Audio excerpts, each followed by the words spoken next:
Okay, day two. Alrighty. This is a lot of work ahead of us, a lot of work. We're fixing to get the sink out of here. It's all rotted around that sink. It's all tongue and groove, and I'm sure it goes under the wall. It won't look the same. There'll be a hole in this floor today. Let's get this thing did. All right, take this plumbing loose.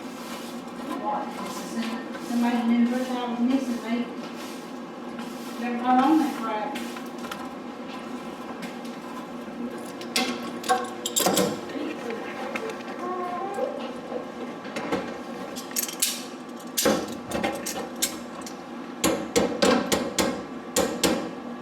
Stop. Big towel. Yeah, stop. Just to pull this sink out, y'all. All right, this is what we found. Some serious rot. And all this is rotted. Everybody got to come out. Dare say we got a job bigger than a 4x8 area that's got to be replaced.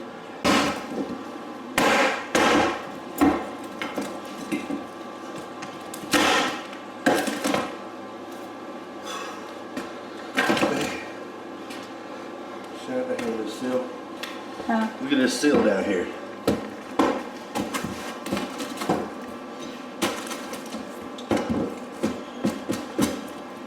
That's what the house rests on.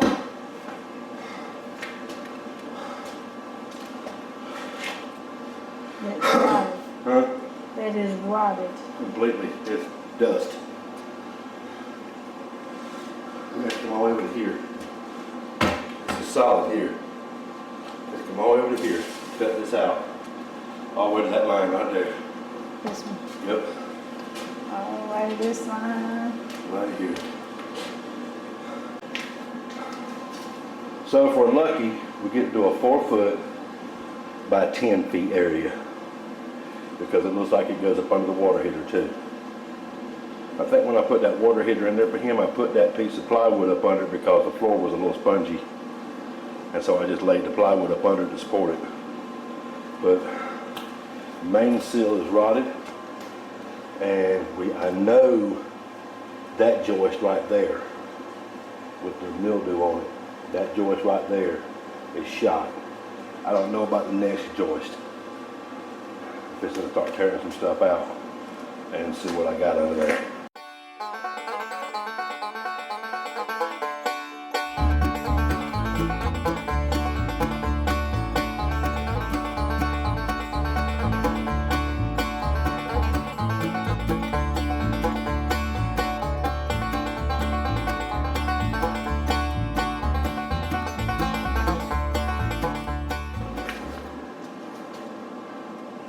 What a mess. A little slower.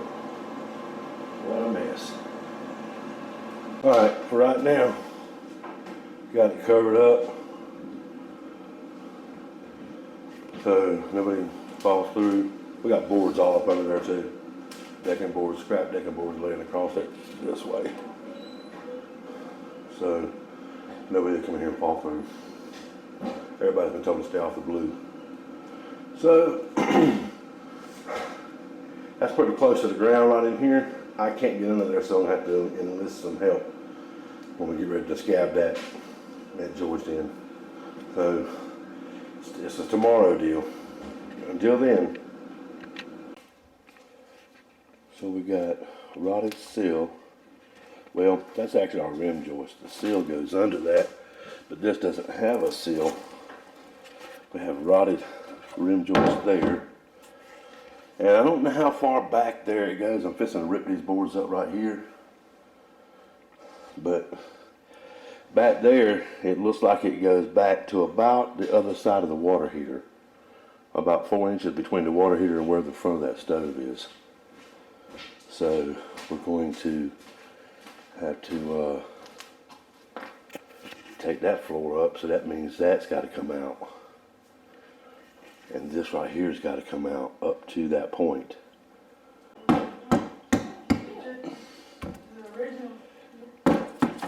That's all rotted right there. I didn't know what the other car was. And that's probably the bottom plate to the wall. It goes over to here. Pretty sound there, and it starts getting a little iffy there, but here, that's rotted all the way across to where those pipes are coming out.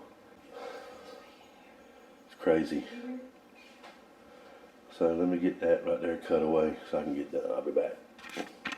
Okay, I just took another 2 feet, well, about another 14, 15 inches of area of this flooring up, trying to push back to see how far back the bad goes. And let me point this out to you guys.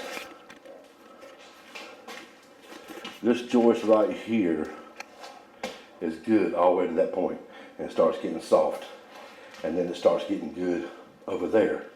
Now this one was up against the, right up under this drain of the sink. It's wet. You can see it's two-tone. The bottom part of that's wet. Top part's not. Go figure. All that's soaking wet all the way across there. That whole joist is wet until it gets under there, and then it starts drying off. And it's bad all the way back to there. And it's bad all the way to the wall, up under that wall. So what I'm going to do is we got to get in there and get this cleaned up in there, so we can move around without breaking an ankle, bricks and stuff laying down in there. So we got to get in there and get all that cleaned up, and then I'll be able to get up under there and figure out what I'm going to do. I'm going to build some pillars up under here. I'm going to jack it back up, get this area level, because I'm going to step back. You guys can see, how bad that's sagging. It's just shot, but it's not sagging here. And the top of this joist right here is got some damage, but I'm going to scab into this side of it, and we should be good. And I'm probably going to come in on the other side, being that I cut away just about to the edge of it. I'm going to come in on the other side and put another joist on that side. So that's going to be 1, 2, 3, 4, 5 new joists that we're going to have in here. And we're going to sister them together. Old school term, people call it scabbing on, but we're going to sister joint them things. So I got to make a materials list, but I got to get that wall torn out first. We'll be back. So I've got all the flooring out, and I don't know if I'm gonna have to take any more out. I got to move that water heater and repair that floor there. I know it's got to be messed up. It may just be loose, but I found something cool. This old house, if you look right here, this old house, it's not like a show to me. There's one of the columns right there that it's sitting on, that corner, and they're every 8 feet. But, and see, that's the rotted joist right there. That's the rim joist. What's nice about this, they had double rim joists. Let me get my hammer. Oh. Sorry, that about made me fart. Look at that. Hallelujah. That saves the day right there. Now all this, sorry for the, all this is rotted. This is the face rim joist. This is the front one under the house. The other one's another one just like it.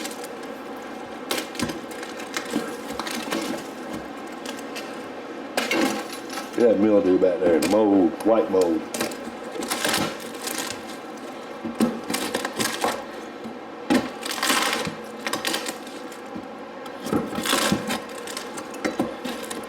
I got it nice and clean under here. Nice and clean, ready to work.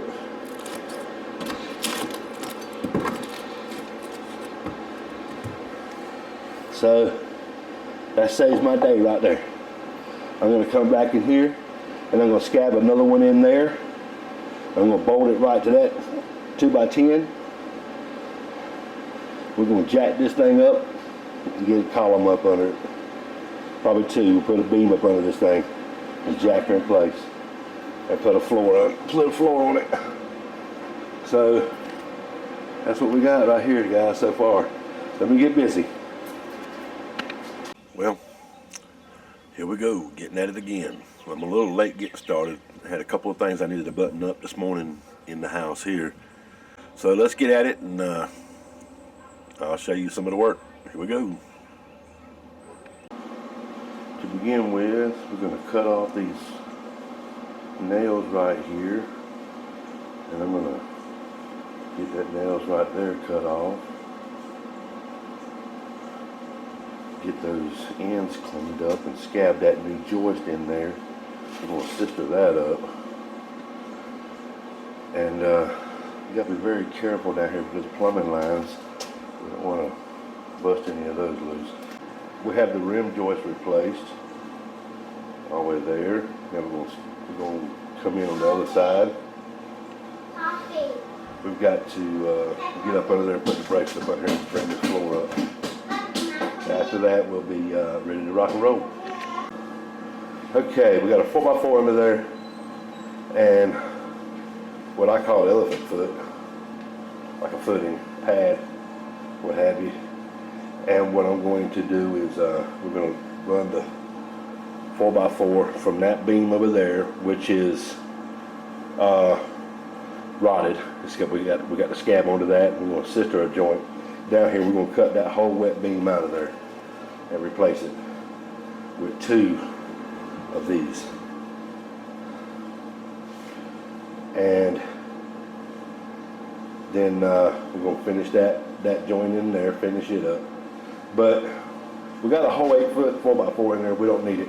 We just need to come back here. The floor is level across here. And if we jack up 8 feet of floor, they're just going to throw that out. So we're not going to do that. I got to change plans. We got to pull that 4x4 back out and send the 4-foot piece down there. Yep, that's what we're going to do. That's what we're going to do. So, right, until tomorrow. Adios. So, been all up under this thing, jacking around, and this whole house is out of square and not level and not plumb anywhere. And it's tough. I went ahead and cut away that joist right there and that joist back there. Still got to run the other joist. Of course, I have it right here. Still have to run it under the water heater and take that scab out. And then that'll give me full wall of a new joist, new rim joist. And then, like I said, the outer rim joist is okay except for that one little spot right there. So, I mean, it's really good on this side, really good on that side. We're going to scab in right there, and it's going to be nice and pretty. But the floor is level now. We got that jack under there with those 4x4, with that 4x4 going under just these 3 joists. What I've replaced, there's 2 new joists under this one. There's one new one there and another new one there. And got my jack down here where we're fixing the jacket level, fixing to cut this one off right there on that line. And it'll go under just these 3. It'll control just these 3, just like that one down there is doing. We'll have to come back over here and work on this area here and get it back in level. And that'll also pick that window back up where it's supposed to be. There's a little sag there. So I'm fixing to take that joist out on that far one, that old joist that's been cut off already. It's just hanging there by them big nails, but I'm fixing to get it out of there. And that'll free up all that plumbing. It won't have anything up against it. They had it all up against that wood. So let me get that done and we'll be back. Okay. My new floor joists are in. The new rim joist is in. I cut those out. They're scabbed way back under there. We sistered them in. We sandwiched this all in between 2 right here. There's one here, and there's another one under the floor. You can see it right there in the corner. I got a brace there, 4x4 beam going across there. It's 4 feet long. That one down there is 33 inches long. It just goes under this one to under that one. See? doesn't go any further. I don't want to interfere with the pipes. So this new section of floor is probably the most level thing in this house. But it's gonna be nice, it'll be right. So there we go. She's tied in to the rim joist. When we get the floor on it, we'll go back under there and we'll insulate it. Alrighty, next step, covering that. Well, it's a doggone sore today. I'm gonna quit for the day. I did all this by myself today. No help. Well, I mean, Amy handed me some stuff, but and she lifted some of these big beams too. So, but they go way up under there. They still have to be screwed in back under there. I still have to put my bolts in there. There's a little bit of wet wood left on the end of each one of those, but that'll dry because the end's been cut off, and so that'll dry in there pretty quick. So there we go. On to the next, covering it. All right. It's been a messed up one. Now we gotta get some custom-made cabinets in here. So, alrighty, we'll talk to you in the morning. Adios.